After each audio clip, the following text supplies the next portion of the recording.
গল্পতরু চ্যানেলে আপনাদের সাথে আছি আমি রাজ। পড়ছিলাম হুমায়ুন আহমেদের হিমু সিরিজ থেকে উপন্যাস হিমুর রূপালী রাত্রি। পড়ছি এর দ্বিতীয় পর্ব। শুরুর আগে আপনাদেরকে একটু মনে করিয়ে দিতে চাই, আপনারা একটু আপনাদের এঙ্গেজমেন্টটা বাড়াবেন। অবশ্যই একটা লাইক করবেন, অথবা আপনার খারাপ লাগলে ডিসলাইক করতে পারেন। আর যদি পারেন একটা কমেন্ট করবেন প্লিজ।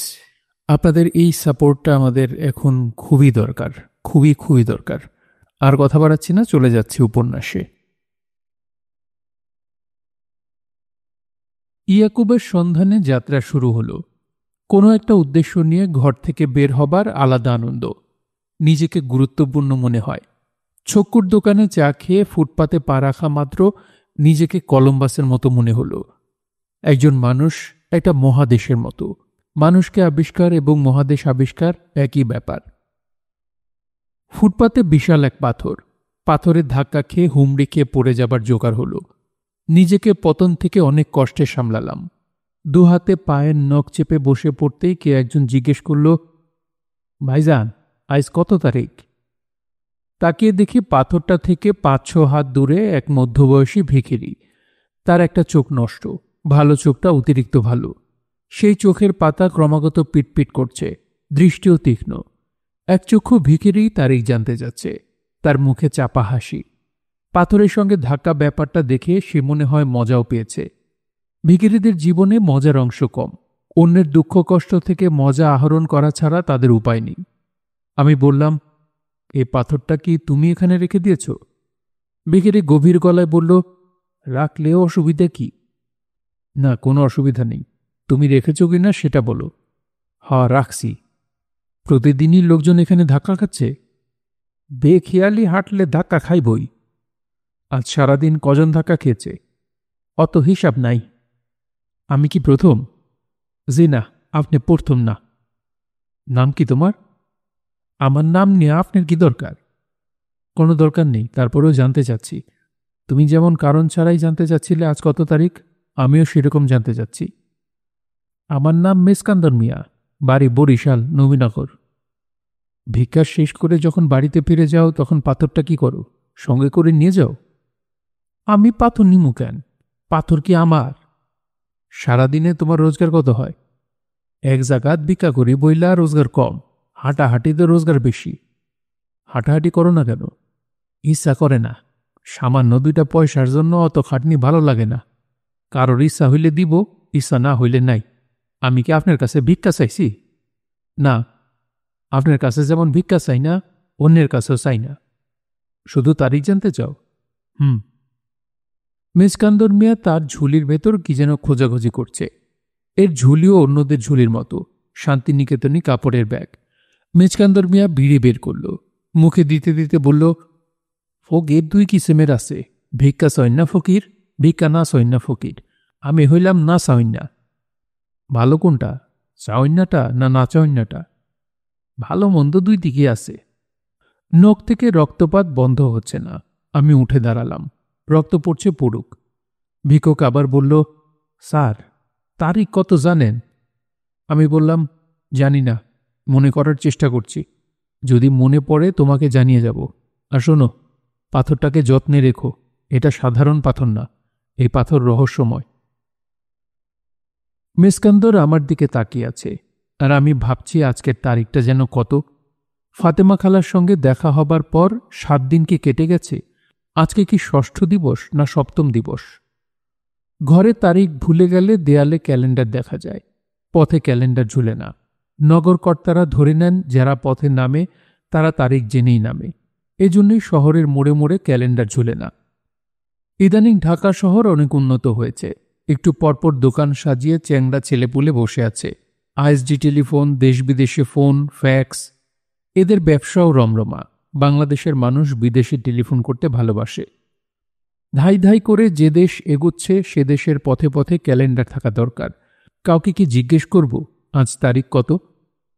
কটা বাজে জিজ্ঞেস করা সহজ, আজ কত তারিখ জিজ্ঞেস করা খুব সহজ না। পরিচিত প্রশ্নের জবাব আমরা আগ্রহ করে দিই, অপরিচিত প্রশ্নের জবাব দিতে থমকে যাই। ভুরু কুচকে ভাবি, লোকটা এই প্রশ্ন করল কেন? সে তারিখ জানতে চায় কেন? রহস্যটা কি? রাস্তার পাশে চিন্তিত মুখে এক ভদ্রলোক দাঁড়িয়ে আছেন। তার বোধহয় অফিসে যাবার তাড়া। বেবি ট্যাক্সি দেখা মাত্র হাত উঁচু করছেন এবং এই বেবি করে চেঁচাচ্ছেন। আমি তার পাশে দাঁড়ালাম এবং অত্যন্ত বিনয়ের সঙ্গে বললাম, স্যার, আজ কত তারিখ? যা ভেবেছিলাম তাই। ভদ্রলোক জবাব দিলেন না। এমনভাবে তাকালেন যেন আমি ভয়ঙ্কর কোনো মতলব নিয়ে তার কাছে এসেছি। শুরুতে ভালো মানুষের মতো তারিখ জানতে চাচ্ছি, তারপরই নিচু গলায় ফিসফিস করে বলবো, মানিব্যাগ বের করুন। আপসে মানিব্যাগ আমার হাতে দিয়ে চলে যান। No sound please. আমি ভদ্রলোককে আরও ভড়কে দিলাম। মহাবিনীত ভঙ্গিতে বললাম, এক্সকিউজ মি স্যার, আপনার নাম কি ইয়াকুব? ভদ্রলোক কোনো কিছু না বলে দ্রুত হাঁটতে শুরু করলেন। আজ মনে হয় তিনি বেবি ট্যাক্সি নেবেন না, হেঁটেই অফিসে যাবেন। ভদ্রলোক হাঁটতে হাঁটতে একবার পেছনে ফিরলেন। অমনি আমি হাসলাম। হেসে তার পেছনে পেছনে হাঁটা শুরু করলাম। ভদ্রলোক তার হাঁটার গতি বাড়িয়ে দিলেন, আমিও বাড়িয়ে দিলাম। তিনি এখন প্রায় দৌড়াচ্ছেন।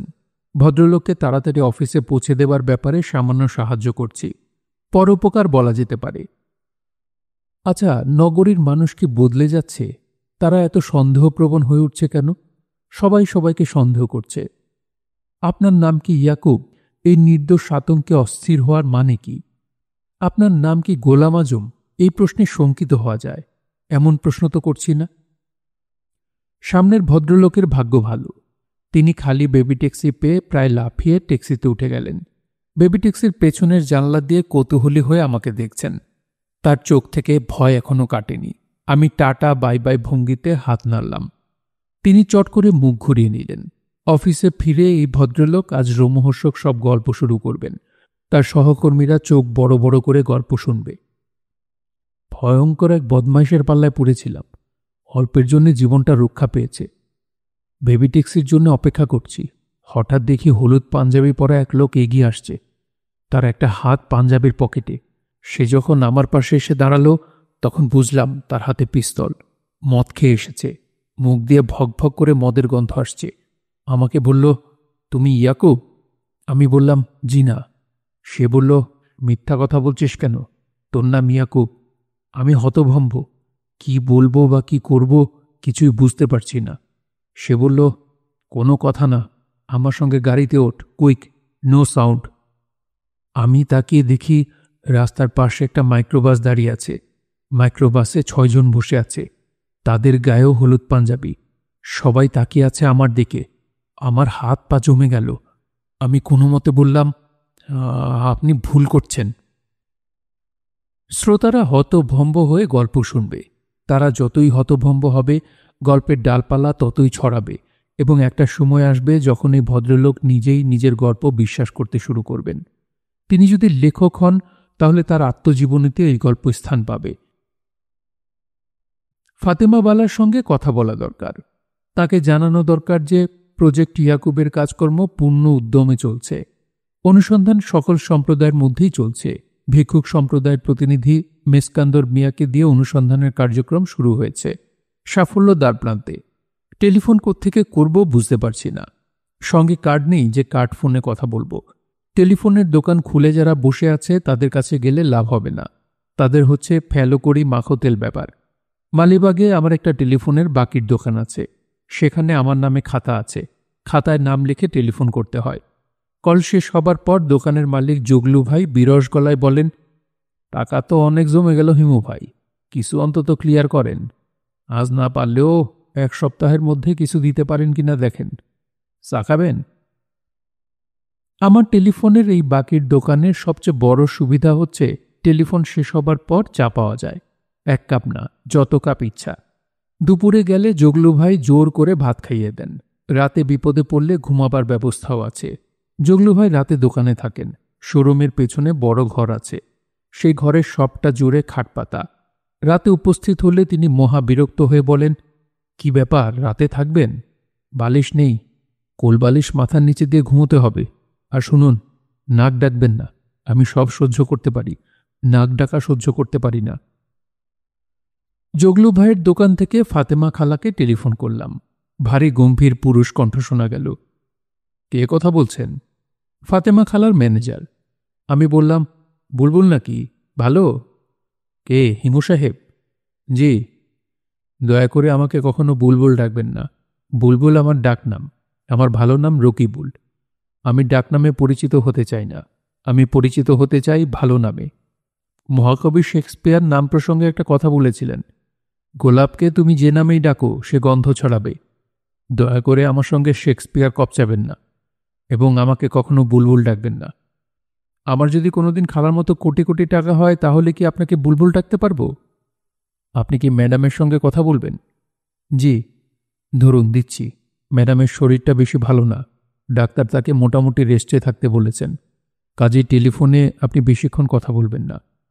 জি আচ্ছা ব্রাদার, শুনুন, আজ কত তারিখ বলতে পারবেন? তারিখ দিয়ে আপনি কি করবেন? তারিখ তো আপনার কোনো কাজে আসার কথা না। আমার জন্য না, একজন ভিখারি আমার কাছে তারিখ জানতে চাচ্ছিল। ভিখারির নাম মেচকান্দর মিয়া। আজ 17 তারিখ, 1988 সাল। আপনি ধরে থাকুন, আমি ম্যাডামকে দিচ্ছি। খালা এসে টেলিফোন ধরলেন, চিঁচি গলায় বললেন, কে? হিমু? আমি মারা যাচ্ছি রে। কি হয়েছে? ঘুম হচ্ছে না, সারা রাত জেগে থাকি। সে কি? সূর্য ওঠার পর ঘুম আসে, তখন দরজা জানলা বন্ধ করে ঘুমাই, তাও খুব অল্পক্ষণ, ম্যাক্সিমাম 2 থেকে 2.5 ঘন্টা। 2-2.5 ঘন্টা যথেষ্ট। নেপোলিয়ান 3 ঘন্টার বেশি ঘুমাতেন না। কাঁথার মতো কথা বলিস না, আমি কি নেপোলিয়ান? অবশ্যই নেপোলিয়ান, মেয়ে মানুষ হয়ে এত বড় ব্যবসা দেখছ, তুমি কম কি? নেপোলিয়ানকে এই ব্যবসা দেখতে দেওয়া হলে সে 1 সপ্তাহের মধ্যে লাল বাতি জ্বালিয়ে সব ছেড়ে দূরে আসামের দিকে চলে যেত। তোর কথাবার্তার ধরন আর পাল্টালো না। ইয়াকুবের খোঁজ বের করেছিস? কাজ চলছে, শিগগিরই জানতে পারবে। লোকটাকে বের করতে পারলে তোকে আমি ক্যাশ 20,000 টাকা দেব। টাকাটা আলাদা করে রাখো খালা, আমি 2-1 দিনের মধ্যে আসামি হাজির করছি। আরে গাধা, তোকে কি বলেছি আসামি হাজির করতে হবে না, শুধু পেট থেকে কথা বের করবি। No problem. তাহলে টেলিফোন রেখে দিই, কথা বলতে পারছি না, মাথা ছিঁড়ে পড়ে যাচ্ছে, অসম্ভব যন্ত্রণা। জামান কেমন আছে খালা? জামান কেমন আছে মানে? জামানটা কে? ওই যে তামান্নার ছোট ভাই, রিকশা থেকে পড়ে পায়ে ব্যথা পেল। আমি ঠিক করে রেখেছি 20,000 টাকা পেলে ছেলেটাকে একটা লেগো সেট উপহার দেব। জামানের বোন ভালো আছে তো? তামান্নার কথা বলছিস? আশ্চর্য, এখনো তোর মাথায় তামান্না আছে? আমি তো ভেবেছি সব ভুলে বসে আছিস। তোর যা নেচার, তোকে তো আমি আজ থেকে চিনি না। যাই হোক, তুই তামান্নার ব্যাপারে ভাবিস না, আমি সব ব্যবস্থা করব। আমি তামান্নাকে কিছু হিন্টস দিয়েছি, সরাসরি তোর কথা বলিনি, ঘুরিয়ে বলেছি। ও দেখি খুবই লজ্জা পাচ্ছে। অতিরিক্ত লজ্জার জন্য আবার পিছিয়ে পড়বে না তো? পিছিয়ে যাবে কোথায়? আমি এমন চাল চালব। খালা থ্যাঙ্কস, তোর পরিবর্তন দেখে আমি খুবই অবাক হচ্ছি। শোন হিমু, তোর জীবনটা আমি বদলে দেব। আমার ফার্মে তোকে চাকরি দেব। স্যুটটাই পরতে হবে? পরতে হলে পরবি, স্যুটটাই কি খারাপ? তোর হলুদ পাঞ্জাবির চেয়ে ভালো। তোমার মাথার যন্ত্রণা এখন একটু কম না? হ্যাঁ কম। সকালে তো মাথা তুলতে পারছিলাম না, এমন অবস্থা। তুই ইয়াকুবের খোঁজ পেলেই আমাকে জানাবি, আমি ঘুমিয়ে থাকলে ঘুম থেকে ডেকে তুলবি। আচ্ছা খালা, একটা কথা, ইয়াকুব লোকটা দেখতে কেমন তা কি জানো? মোটা না রোগা, লম্বা না বেটে? কিছুই জানি না। না জানলেও অসুবিধা নেই, 2-1 দিনের মধ্যেই জানা যাবে লোকটা কেমন। আজও জানা যেতে পারে। 20,000 টাকা ক্যাশ দিও খালা, ক্রস চেক দিলে বিরাট সমস্যা হবে, আমার ব্যাংকে অ্যাকাউন্ট নেই। একটা টেলিফোন করলে খালে পড়ার সম্ভাবনা। আমি আবার সাঁতার জানি না, কাজে বাধ্য হয়ে দ্বিতীয় টেলিফোন করলাম। তামান্নার ব্যাপারটা রূপাকে জানানো দরকার। আজকাল রূপাকে টেলিফোনে ধরার সমস্যা হয়েছে। প্রথম একজন কাজের লোক টেলিফোন ধরে, তার কাছে নাম ঠিকানা দিতে হয়। অনেকক্ষণ টেলিফোনের রিসিভার কানে নিয়ে বসে থাকার পর দ্বিতীয় একজন টেলিফোন ধরে, তার কাছে দ্বিতীয় দফা নাম ঠিকানা দিতে হয়। সে বায়োডাটা পুরোটা শোনার পর বলে, ধরেন দেখি আপা বাসায় আছে কিনা। খুব সম্ভব নেই। আজও তাই হলো। ফার্স্ট রাউন্ড শেষ করে আমি সেকেন্ড রাউন্ডে উঠলাম। পুরুষ কণ্ঠ বলল, কার সঙ্গে কথা বলবেন? রূপা আপার সঙ্গে। আমি বিনীত ভঙ্গিতে বললাম, জি। আপনার নাম? আমার নাম মেচকান্দর। কি বললেন?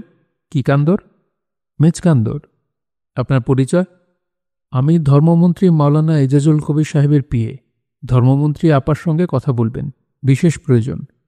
লাইনে থাকুন, দিচ্ছি। একটু তাড়াতাড়ি করতে হবে, জোহরের নামাজের টাইম হয়ে গেছে, মন্ত্রী সাহেব নামাজে দাঁড়াবেন। জি, দিচ্ছি। একটা সেকেন্ড, আপনার নাম তো ইয়াকুব, তাই না? ভদ্রলোক হতভম্ব গলায় বললেন, জি। আপনি কি করে জানেন? আমি হাই তোলার মতো শব্দ করতে করতে বললাম, আমাদের সব খোঁজখবর রাখতে হয়। জুম্মার নামাজ পড়া ছেড়ে দিয়েছেন, ব্যাপার কি? টেলিফোনের ওপাশ থেকে বিড়বিড় জাতীয় শব্দ হচ্ছে। ইয়াকুব সাহেবের বিস্ময় আকাশ স্পর্শ করেছে। স্যার, একটু ধরেন, আপাকে দিচ্ছি। 4 কলমা জানেন? প্রথমটা শুধু জানি। 4টা কলমাই শিখে রাখবেন, পরে আবার ধরব। জি আচ্ছা। রূপা টেলিফোন ধরেই বলল, কে, হিমু? আমি বললাম, হ্যাঁ। সবার সঙ্গে তামাশা করো কেন? ইয়াকুবকে উল্টাপাল্টা কথা বলছো কেন? উল্টাপাল্টা কথা তো কিছু বলছি না, 4 কলমা মুখস্থ করতে বলেছি। ওর নামই বা জানলে কিভাবে? আন্দাজে ঢিল ছুঁড়েছি, ঢিল লেগে গেছে। আজকাল যে কোনো লোকের সঙ্গে কথা হলে প্রথমে নাম জানতে চাই। তার নাম কি ইয়াকুব? কেন জানতে চাই বলবো? নিশ্চয়ই উদ্ভট কোনো কারণ আছে।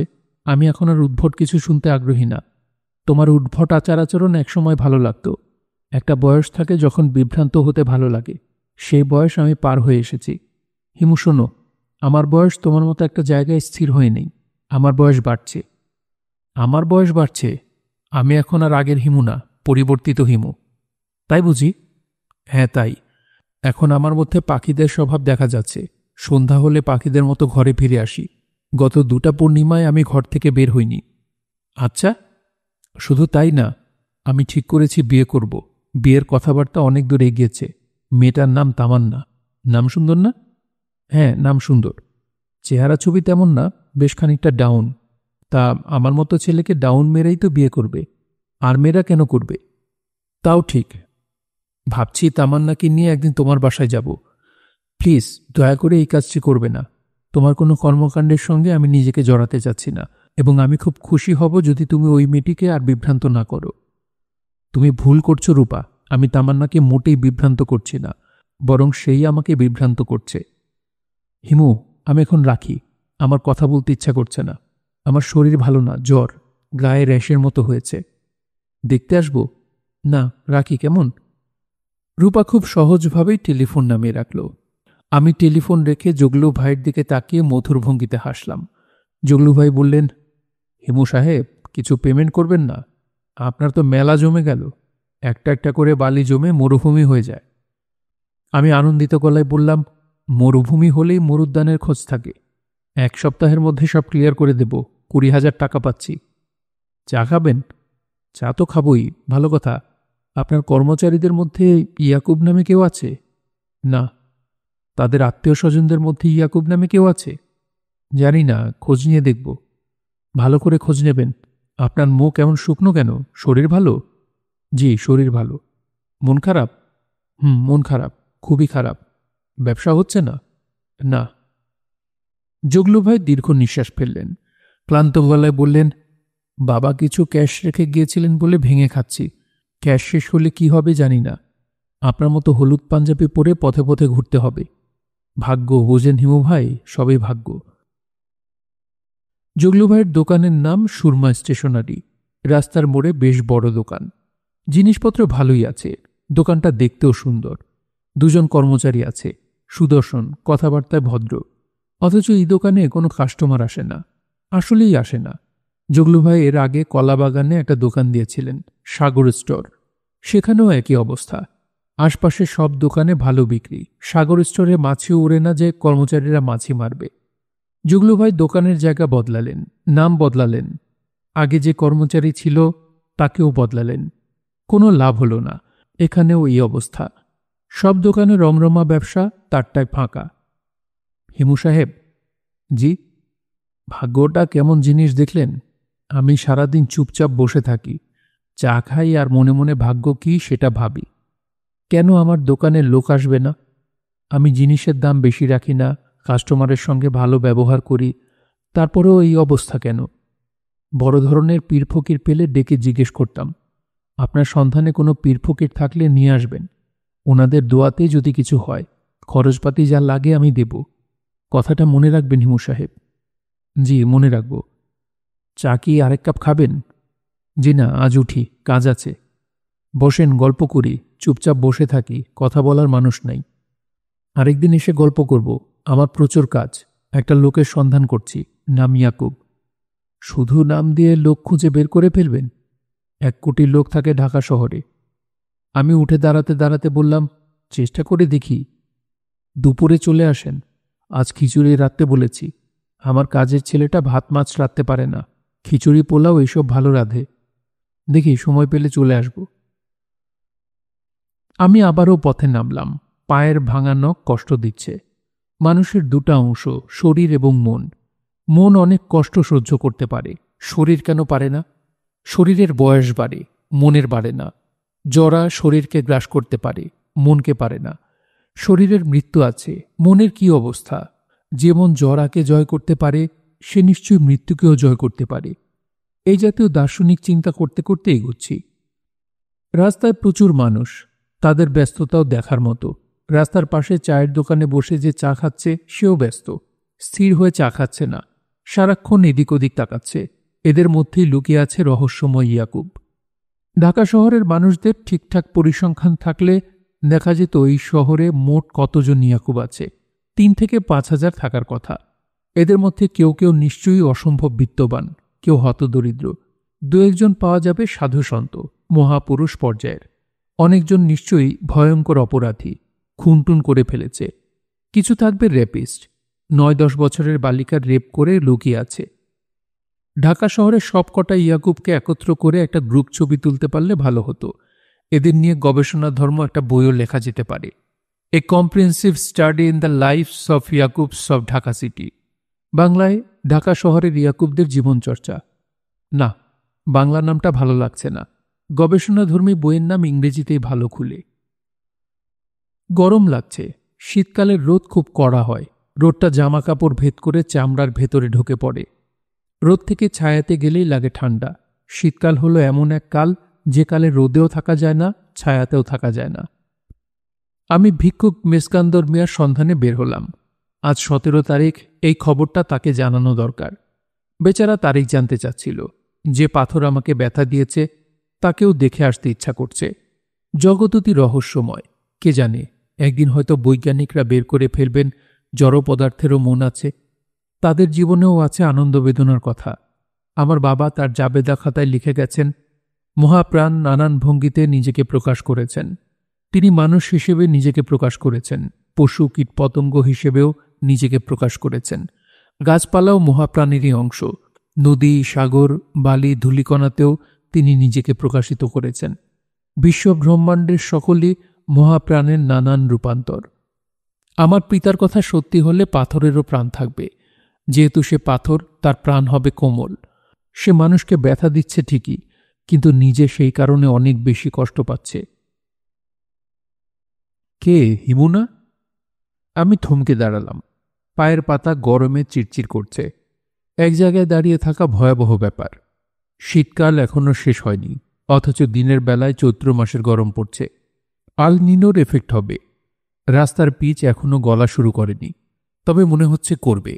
ভর দুপুর হলেও কথা ছিল। বেলা 4টার মতো বাজে। বিকেল শুরু হয়েছে, এখনো এত গরম। কথা বলছিস না কেন? তুই হিমুনা? আমি বলতে যাচ্ছিলাম, জি না, রং নাম্বার। বলা হলো না। এমন তো হতে পারে যে প্রশ্ন করছে তাকেই আমি খুঁজছি। তার নামই ইয়াকুব, বাবার নাম সোলাইমান। আমার অনুসন্ধানের আন্তরিকতায় মুগ্ধ হয়ে গড অলমাইটি তাকেই আমার কাছে পাঠিয়ে দিয়েছেন। আমি প্রশ্নকর্তার দিকে তাকালাম। প্রশ্নকর্তা মিডিয়াম সাইজ পর্বতের কাছাকাছি। টকটকে লাল শার্ট গায়ে দিয়েছেন। তার বিশাল ভুঁড়ি শার্ট ছিঁড়ে যে কোনো মুহূর্তে বের হয়ে আসবে বলে মনে হচ্ছে। মাথা পরিষ্কার করে কামানো, নিংটি পরিয়ে ছেড়ে দিলে জাপানি সুমুখ কুস্তিগির হয়ে যাবে। জাপানিদের সঙ্গে চেহারার খানিকটা মিলও আছে। নাক চ্যাপটা, চোখ ছোট ছোট। এর নাম ইয়াকুব হবার কোনো কারণ নেই। প্রশ্নকর্তা আহত গলায় বলল, মাই ডিয়ার ওল্ড ফ্রেন্ড, তুই কি এখনো আমাকে চিনতে পারছিস না? আমি বললাম, না, এখনো চিনতে পারিনি। তাতে কোনো অসুবিধা নেই। তুই আছিস কেমন দোস্ত? শরীরটা তো মাশাল্লাহ ভালো বানিয়েছিস। প্রশ্নকর্তা বিষণ্ণ গলায় বলল, কেউ আমাকে চিনতে পারে না। তাদের দোষ দিয়ে কি হবে? আমি নিজেই নিজেকে চিনি না। তোর সঙ্গে কিশোর মোহন পাঠশালায় পড়তাম। আমি আরিফ, আরিফুল আলম জোয়ারদার। এখনো চিনতে পারিসনি? না। চেনা চেনা কি লাগছে? না তাও লাগছে না? তাও লাগছে না। অবশ্য শুরুতে ভেবেছিলাম তুই ইয়াকুব। ইয়াকুব কে? ইয়াকুব হলো সোলাইমানের ছেলে। সোলাইমানটা কে? বাদ দে, চিনতে পারবি না। কেমন আছিস বল? দোস্ত, সত্যি করে বল, তুই এখনো আমাকে চিনতে পারছিস না? না। চিনতে না পারলে এমন আন্তরিকভাবে কথা বলছিস কেন?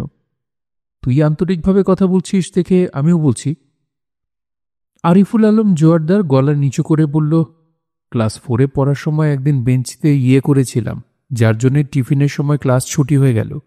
অঙ্ক স্যার আমাকে ডাকতেন ব্যাঙাচি। আমি হতভম্ব হয়ে তাকিয়ে আছি। ব্যাঙাচির এই অবস্থা? ইউনিভার্সিটির পুরনো বন্ধুর সঙ্গে দেখা হলে মুখ হাসি হাসি করে জিজ্ঞেস করা হয়, তারপর কি খবর, ভালো আছেন? এখন কি করছেন? কলেজের পুরনো বন্ধুর সঙ্গে বলা হয়, আরে তুমি কেমন আছো? আর স্কুল লেভেলের বন্ধুর সঙ্গে দেখা হলে একজন আরেকজনের উপর ঝাঁপিয়ে পড়ে, তাই নিয়ম। আমি ব্যাঙাচির উপর ঝাঁপ দেব কি দেব না ভাবছি। বেচারা যেভাবে করুণ চোখে তাকিয়ে আছে, মনে হচ্ছে আমার ঝাঁপের অপেক্ষা করছে। ঝাঁপ দেয়াই মনস্থ করলাম।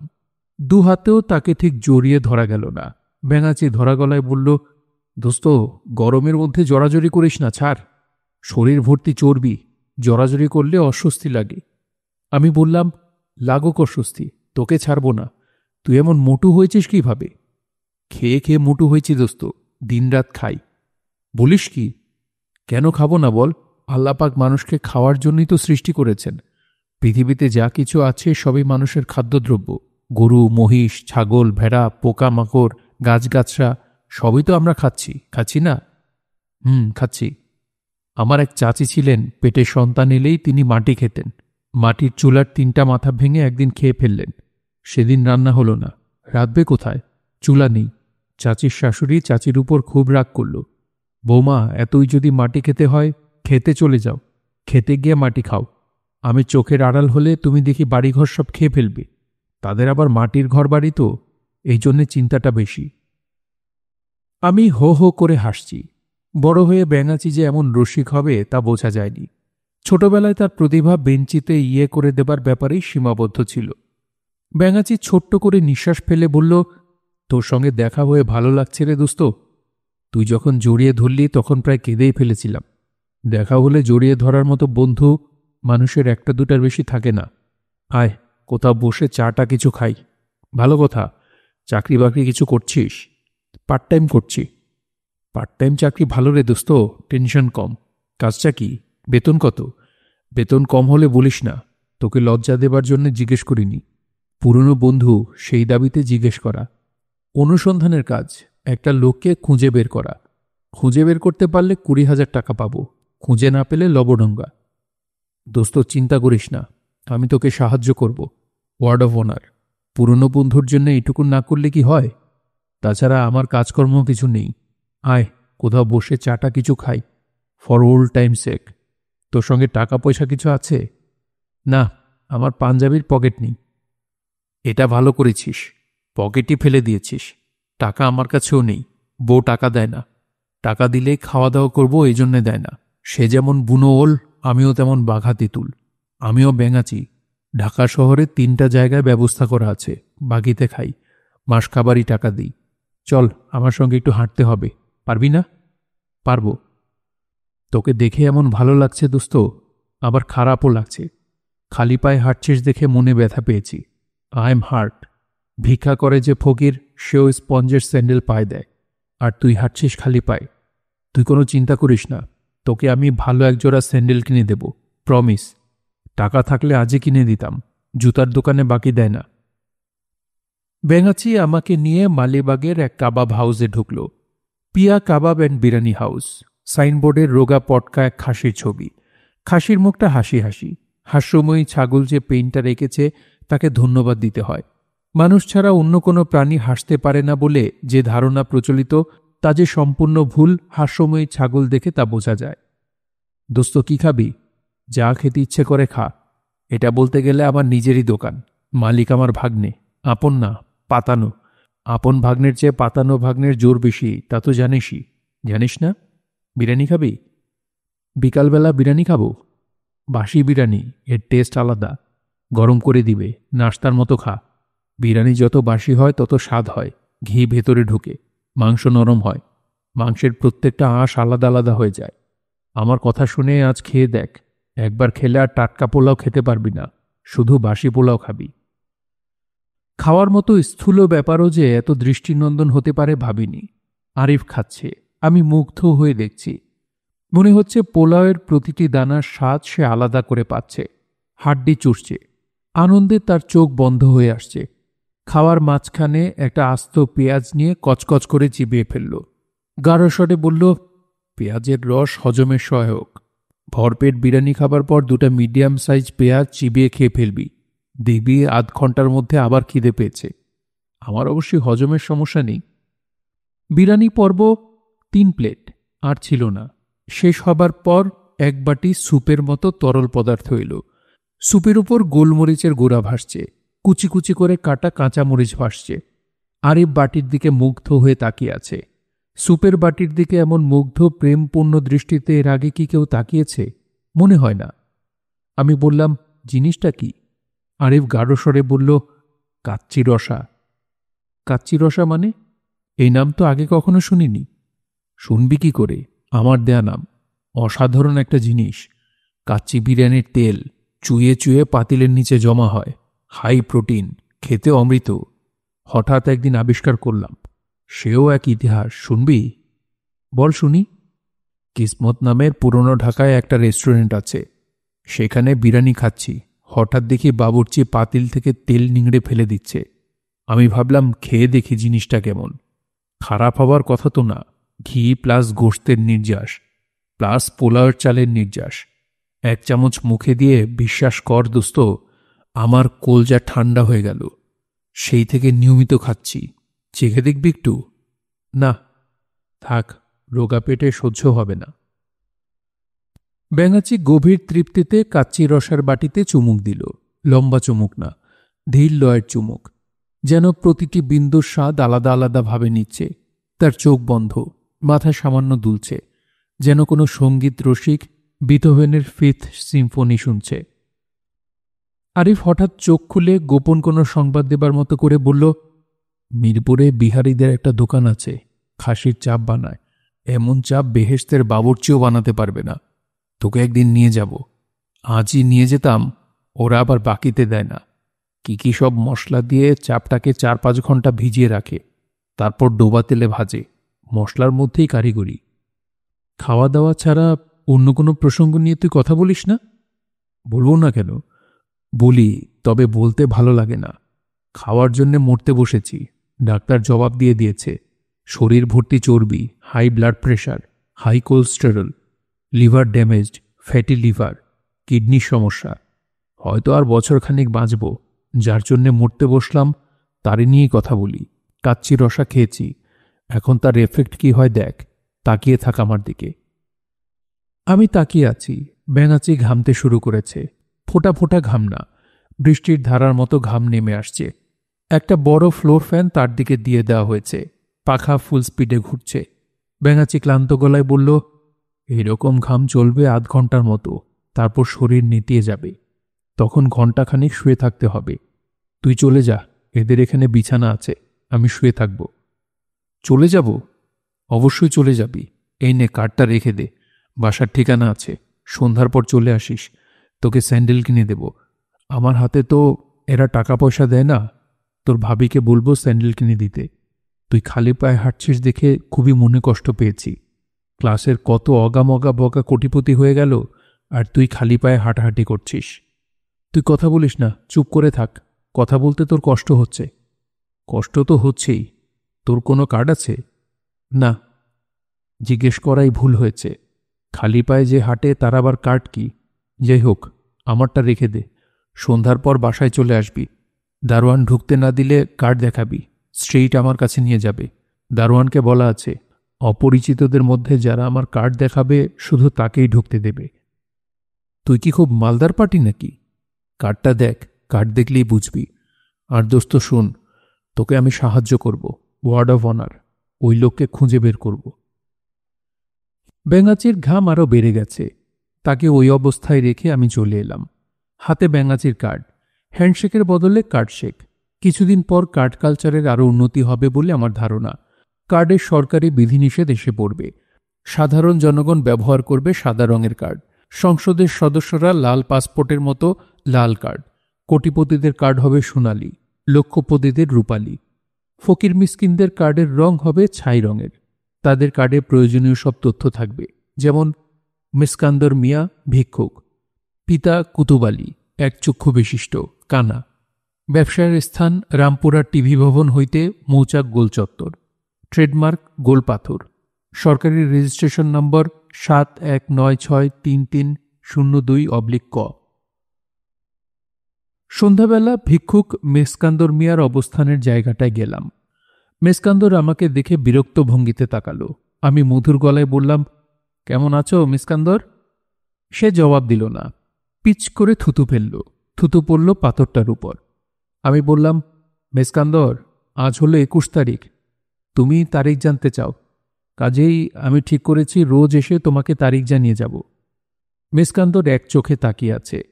এক চোখের দৃষ্টি এমনিতেই তীক্ষ্ণ হয়, আজ আরও তীক্ষ্ণ লাগছে। মেসকান্দর বিড়ি বের করে ধরালো। আমি অমায়িক গলায় বললাম, আমাকে একটা বিড়ি দাও তো। মেসকান্দর বিরক্ত গলায় বলল, কেন আমারে ত্যাক্ত করতেছেন? আমি আপনার কি ক্ষতি করছি? বলতে বলতে সে পাথরের উপর আবার থুতু ফেলল। আমি বললাম, পাথরের উপর থুতু ফেলো না। আমি ঠিক করেছি এই পাথরটা আমি আমার এক বন্ধুকে উপহার দেব। সে সর্বভোগ। হাতুড়ি দিয়ে পাথর ভেঙে টুকরা টুকরা করে সে খেয়ে ফেলবে। একটু সিরকা দিবে, কিছু লবণ, কিছু গোলমরিচ, পাথরের চাটনি। মেসকান্দর কঠিন চোখে তাকিয়ে আছে।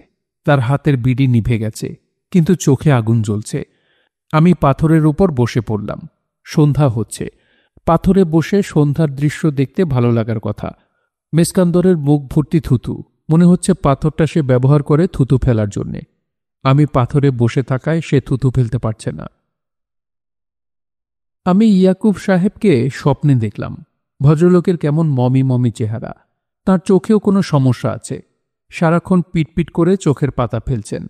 সবাসনের মতো শির দ্বারা সোজা করে আমার বিছানায় বসে আছেন। খালি গা বেয়ে ঘাম পড়ছে, অথচ শীতকাল। আমি চাদর গায়েই স্বপ্নের ভেতর কাঁপছি। ইয়াকুব সাহেব মাঝে মাঝে বড় বড় নিঃশ্বাস নিচ্ছেন। খালি গায়ের কারণে তাঁর পাঁজরের সব হাড় দেখা যাচ্ছে। পাঁজর বের করা বুদ্ধের মূর্তির সঙ্গে কিছু মিল আছে। বুদ্ধদেবের কানের মতো বড় বড় কান, টান টান চোখ। আমি বললাম, ইয়াকুব সাহেব না? তিনি বললেন, জি জনাব, আমার নাম ইয়াকুব। আপনাকে কদিন ধরেই খুঁজে বেড়াচ্ছি। কেমন আছেন? জি ভালো। ধ্যান করছিলেন নাকি? অনেকটা সেরকমই। সরি, আপনার ধ্যান ভাঙালাম। না, ঠিক আছে। আপনি আসল ইয়াকুব তো? আপনার বাবার নাম কি? বাবার নাম শ্রী সোলাইমান। নামের আগে শ্রী বসাচ্ছেন কেন? আপনি মুসলমান না? জি না, আমাদের মানব ধর্ম। ও আচ্ছা, মানব ধর্ম। মানব ধর্মে নামের আগে শ্রী বসানো যায়, আবার জনাবও বসানো যায়। আপনার যা ভালো লাগে তাই বসাতে পারেন। জানতাম না। ইয়াকুব সাহেব ধ্যানস্থ হয়ে পড়লেন, চোখ বন্ধ। আমি ইতস্তত করে বললাম, ধ্যান করে কিছু পাচ্ছেন? কিছু পাওয়ার জন্য তো ধ্যান করছি না, মনের শান্তির জন্য ধ্যান করছি। শান্তি পাচ্ছেন? এখনো পাচ্ছি না, তবে পাব। ইয়াকুব সাহেব। জি। আপনার ঠান্ডা লাগছে না? জি, একটু লাগছে। আমার চাদরটা কি আপনার গায়ে জড়িয়ে দেব? দিতে পারেন, তবে আপনার তো ঠান্ডা লাগবে। ঠান্ডায় আমার কষ্ট হয় না। ঠান্ডা সহ্য করার মন্ত্র আমাকে আমার বাবা শিখিয়ে গেছেন। মন্ত্রটা কি? আপনাকে বলা যাবে না। গুরুমুখী গুপ্তবিদ্যা। আপনাকে বললেই বিদ্যা চলে যাবে। তাহলে বলার দরকার নেই। চাদরটা গায়ে জড়িয়ে দিন। ভালো ঠান্ডা পড়েছে। এত ঠান্ডা জানলে খালি গায়ে ধ্যানে বসতাম না। মিস্টেক হয়ে গেছে। আমি ইয়াকুব সাহেবের গায়ে চাদর জড়িয়ে দিলাম। স্বপ্নের মধ্যেই শীতে আমার নিজের শরীর জমে গেল এবং আমি জেগে উঠে দেখি গায়ের লেপ মেঝেতে পড়ে আছে। আমি ঠকঠক করে কাঁপছি। এবছর আবহাওয়ার কোনো ঠিক ঠিকানা নেই। কদিন আগেই গরম ছিল, এখন আবার শীত নেমে গেছে। ভয়াবহ শীত। শৈত্যপ্রবাহ চলছে। খবরের কাগজে বলছে 1 সপ্তাহ থাকবে। নেতাদের খুব সুবিধা হয়েছে। করুণ মুখ করে সদরঘাট লঞ্চ টার্মিনাল, গাবতলীতে, কমলাপুর রেল স্টেশনে শীতের কাপড় বিলি করতে পারছেন। সেই ছবি টিভিতে দেখানো হচ্ছে, পত্রিকায় সচিত্র সংবাদ ছাপা হচ্ছে। ছবির ক্যাপশন, শীতার্ত মায়ের মুখে হাসি। দেখা যাচ্ছে মা একজন খালি গায়ে শিশুকে নিয়ে দাঁড়িয়ে আছে। মা এবং শিশু দুজনের মুখ ভর্তি হাসি। দুজনই কম্বলের দিকে হাত বাড়িয়ে আছে। সবাই খুশি। নেতা খুশি, তিনি কম্বল দেওয়ার সুযোগ পাচ্ছেন। মা এবং শিশু খুশি, তারা কম্বল পাচ্ছে। ফটোগ্রাফার খুশি, দারুণ একটা ছবি তোলা গেল। মেঝে থেকে লেপ তুলতে গিয়ে আমি ছোটখাটো একটা শখের মতো পেলাম। আমার ঘরে 22-23 বছরের একটা মেয়ে পায়ের কাছের চেয়ারে চুপচাপ বসে আছে। মেয়েটা প্রিন্টের একটা শাড়ি পরেছে, শীতের জন্যে মাথায় স্কার্ফ বাঁধা। মেয়েটিকে সুন্দর দেখাচ্ছে বললে ভুল হবে, অপূর্ব লাগছে বললেও কম বলা হবে। স্বপ্নদৃশ্যের মেয়েরাই এত সুন্দর হয়। একটু আগে স্বপ্নে ইয়াকুবকে দেখেছি, এই মেয়েটিকেও স্বপ্ন দেখছি না তো? আজ বোধহয় আমার স্বপ্ন দেখার দিন। না, স্বপ্ন না। মেয়েটির গা থেকে সেন্টের গন্ধ আসছে। স্বপ্নদৃশ্যে গন্ধ থাকে না। মেয়েটার চোখ ভর্তি বিস্ময়, ঠোঁট চেপে সে হাসছে। ঘুমের মধ্যে আমি হাস্যকর কোনো কাণ্ড করেছি কিনা কে জানে। শান্ত চেহারার মেয়ে, নিশ্চয়ই কোনো বাড়ির বড় মেয়ে, যার অনেকগুলি ছোট ছোট ভাই বোন আছে। ভাই বোনগুলি দুষ্টু। এদের সবাইকে সামলে সামলে রাখতে হয়। এ ধরনের বাড়ির বড় মেয়েদের চেহারা এরকম হয়। এরা মেয়ে হিসেবে খুবই ভালো, শুধু সমস্যা একটাই, এরা সবাইকে ছোট ভাই বোনের মতো দেখে। আমার যদি ঘুম ভেঙে না যেত, আমি নিশ্চিত সে মেঝে থেকে লেপ তুলে আমার গায়ে দিয়ে দিত, আমার মাথার নিচের বালিশ ঠিকঠাক করে দিত। আমি দ্রুত চিন্তা করার চেষ্টা করছি, মেয়েটা কে হতে পারে? নিশ্চয়ই আমার পরিচিত। পরিচিত না হলে ঘরে ঢুকবে না। দরজা খোলা থাকলেও উকি দিয়ে দেখেই দরজায় টোকা দেবে। ঘরের বাইরে থেকে সারা শব্দ করে ঘুম ভাঙাবার চেষ্টা করবে। মেয়েদের সম্পর্কে সবার ধারণা তারা খুব ধৈর্যশীলা। আসলে তা না। মেয়েরা ধৈর্য ধরে বেশিক্ষণ অপেক্ষা করতে পারে না। বন্ধ দরজার সামনে দাঁড়িয়ে ছেলেরা যেখানে 2-3 বার কলিং বেল টিপবে, মেয়েরা সেখানে কলিং বেল টিপে যেতেই থাকবে। মেয়েটি হাসি মুখে বলল, আপনি বোধহয় আমাকে দেখে খুবই বিস্মিত হচ্ছেন। ভাবছেন কে না কে অভদ্রের মতো ঘুমন্ত মানুষের ঘরে বসে আছে। আমি লেপ দিয়ে গা ঢাকতে ঢাকতে বললাম, আমি মোটেই বিস্মিত হচ্ছি না, আপনাকে দেখে ভালো লাগছে।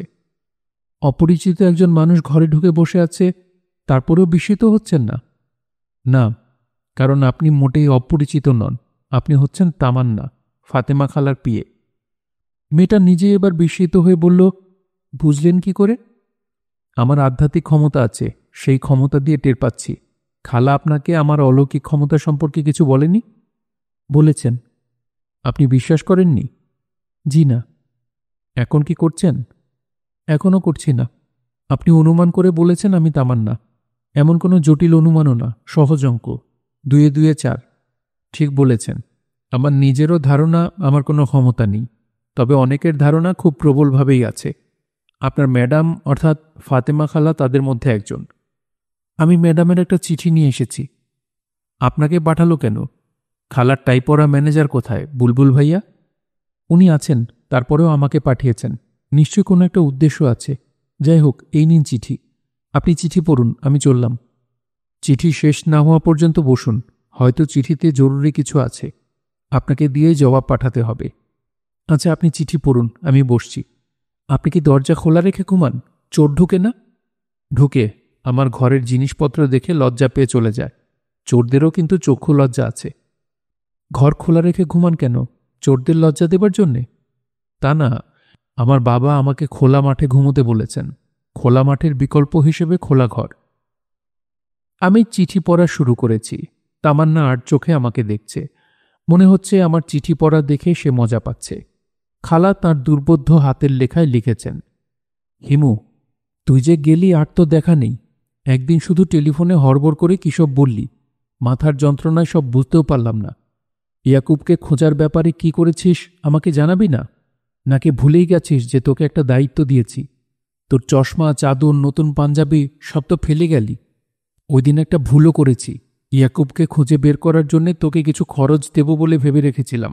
সেদিন যাবার সময় তুই এমন তাড়াহুড়ো শুরু করলি যে খরচ দেবার কথাটাই মাথা থেকে দূর হয়ে গেল। তুই রবিসম এই 2 দিন বাদ দিয়ে যে কোনো একদিন চলে আয়। ম্যানেজারকে না পাঠিয়ে ইচ্ছে করে তামান্নাকে পাঠালাম, যাতে তোর সঙ্গে পরিচয় হয়। কৌশলটা ভালো করিনি? মেয়েটাকে নিশ্চয়ই তোর পছন্দ হয়েছে। পছন্দ হবার মতোই মেয়ে, দেখতেও খুব সুন্দর, তাই না? রংটা শুধু যদি আর এক পোঁচ সাদা হতো তাহলে আর চোখ ফেরানো যেত না। মেয়েটা যে এত সুন্দর এটা তোকে ইচ্ছে করেই আগে জানাইনি, বরং ইচ্ছা করে বলেছি মেয়েটা ডাউন টাইপ। আগে জানিয়ে রাখলে তুই কল্পনায় উর্বশী বা মেনকা ভেবে রাখতি, তখন আর তামান্নাকে এখন যত সুন্দর লাগছে তত সুন্দর লাগতো না। হিমু, তোকে আল্লাহর দোহাই লাগে, তুই এমন কিছু করিস না যেন মেয়েটা চিরদিনের জন্য তোর প্রতি বিরূপ হয়ে যায়। তোর আচার আচরণ, কথাবার্তা কিছুই ভালো না। তোর টাইপের ছেলেদের কাছ থেকে মেয়েরা 100 হাত দূরে থাকে। কাজে ইচ্ছার বিরুদ্ধে হলেও মেয়েরা যেসব আচরণ পছন্দ করে সেরকম আচরণ করবি। আমি রিডার্স ডাইজেস্টে পড়েছি, মেয়েরা অ্যাটেনশন খুব পছন্দ করে। তুই এমন ভাব করবি যেন তামান্নার ধারণা হয় তুই তার দিকে খুব অ্যাটেনশন দিচ্ছিস। তোর ফাজলামি ধরনের রসিকতাগুলি অবশ্যই করবি না, মেয়েরা রসিকতা পছন্দ করে না। এটাও রিডার্স ডাইজেস্টে পড়েছি। মেয়েরা সিরিয়াস টাইপ পুরুষ পছন্দ করে, যারা রসিকতা করে মেয়েরা তাদের ছ্যাবলা ভাবে। আমি যা বলছি তোর ভালোর জন্যই বলছি।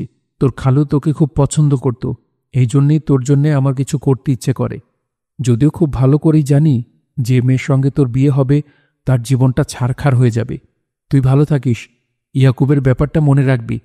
আমি খুব টেনশনে আছি। ওই ব্যাটার কথা ভাবতে ভাবতে আমার পেটে গ্যাস হচ্ছে। গ্যাসের চিকিৎসার জন্য দেশের বাইরে যাব। সিঙ্গাপুরে আমেরিকান হসপিটালটা নাকি খুব ভালো। আরেকটা হসপিটাল আছে, এলিজাবেথ হসপিটাল। দুটার একটা যাব, এখনও ফাইনাল করিনি।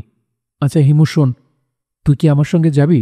তুই তো দেশের বাইরে কখনো যাসনি। এই ফাঁকে বিদেশ দেখা হলো। আমি ঠিক করে রেখেছি তামান্নাকে সঙ্গে নিয়ে যাব। তুই যদি সঙ্গে থাকিস তাহলে ভালোই হয়। মাঝে মধ্যে তামান্নাকে নিয়ে শপিংয়ে গেলি বা দুজনে মিলে ছবি দেখলি, এইভাবেও মেয়েটার সঙ্গে তোর ভাব হতে পারে। যাই হোক, অনেক কথা লিখে ফেললাম।